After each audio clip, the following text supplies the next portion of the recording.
We are all in agreement about how to approach this, right? Yeah, fine, whatever. Always so supportive, Mother. I'm here, aren't I? And I cannot believe this is what you have been texting me about. This is a family meeting, Tracy, that should have happened a long time ago. Okay, things cannot keep going on the way that they have been, but. We're gonna be very cool. Yes, there's gonna be no name calling. There's gonna be no raised voices. We're gonna keep the whole thing very civil. Sure. A calm, rational discussion. We'll play to our family's strengths. Well, okay, I will start the conversation. The two of you can just keep chiming in and agreeing with me, yeah? Do I get to speak for myself at any point? Is just nodding approvingly completely out of the question? It is. Fine, okay, but there's gonna be no attacks, there's gonna be no ganging up. We're gonna have a productive family meeting, and by the end of it, I'm sure that he will see reason. He who?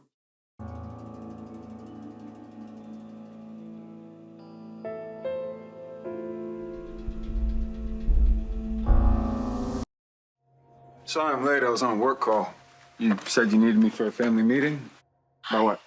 Yes, Michael, we all thought that it was time to sit down and have a little refresher on what it means to live in a house full of children.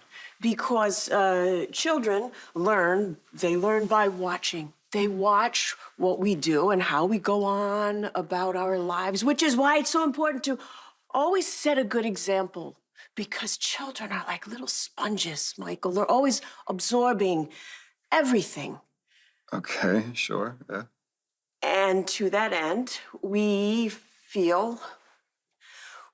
Michael, you're the reason we're all here. Me? What did I do? What didn't you do is probably a better question. Excuse me? We feel that recent events warrant a conversation about suitable behavior for those of us who are lucky enough to live in this beautiful house.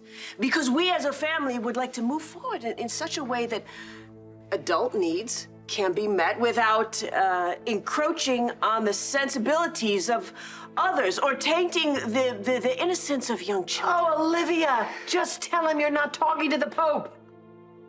Michael, my wife is politely attempting to address your choice of trysting spots. Okay, well, if you're referring to Olivia barging in on me and just send out... Barging? Barging? There was no barging. The two of you were very obviously pre or post something very interesting right in the living room of the gatehouse where anyone could have walked by and got an eyeful. Just thank God so happened to be me. That's right. And what if Leo had been the one to barge in on you and... Or Danny. He's a teenage boy. I don't want you giving him any ideas. Okay, as a teenage boy, Danny gets ideas when he looks at a paper plate. All right, I think you guys are all overreacting. It's really not that big a deal. Okay? Well, I don't think we are overreacting, Michael. You're a parent. What if it had been Wiley who walked past and saw you, huh? We'd all be having the conversation about the birds and the bees a lot sooner than any of us is prepared for.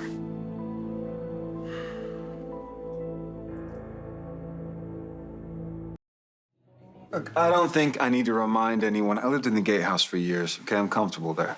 Too comfortable. Okay, yeah, maybe we could have gone upstairs, but it's not like we were having sex in the stables or the nursery or Tracy's bedroom. Well, Michael, stop.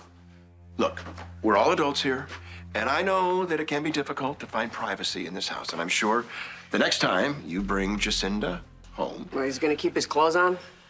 Yes, that. Ned, when did you become such a prude, huh? This is not about being prudish, Michael.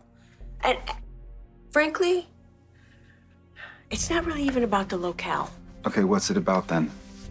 It's about your choice of partners. That's the real issue.